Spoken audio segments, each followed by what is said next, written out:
Malapit-lapit na naman ang tag-ulan kung kaya't ang isang mag-anak na langgam ay abalang-abala sa paghahakot ng pagkain para sa kanilang pinagtataguan. Huwag kayong lilihis ng landas patungo sa ating lungga dahil sa may gawing kaliwa ay may munting kanal, sabi ni Tatay Langgam. Hindi po kami lalayo, sabi ni unang munting langgam. Abala sa paghahakot ng mga pagkain ng bawat isa, kung kaya't hindi nila napansin ang bunsong langgam ay unti-unting humiwalay sa pila. Nakakapagod naman ang paghahakot ng pagkain, matagal pa naman ang tag-ulan ay naghahanda na kami, sabi sa sarili ng bunsong langgam. Buti pa'y maghanap ako ng mas masarap na pagkain.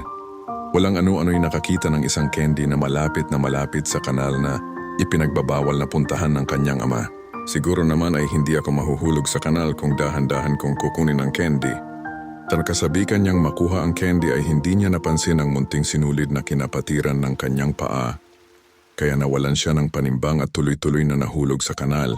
Mapakali ang amang langgam nang hindi niya makita ang kanyang bunsong anak sa pila, kaya dali-dali siyang umalis upang ito'y hanapin, hanggang sa siya'y mapadako sa ipinagbabawal na puok. Pagtingin niya sa ibaba ay nakita niyang nakalutang sa tubig ang kanyang bunsong anak. Masakit man sa kalooban ay naibulong niya sa kanyang sarili na iyan ang napapala ng mga anak na matigas ang ulo.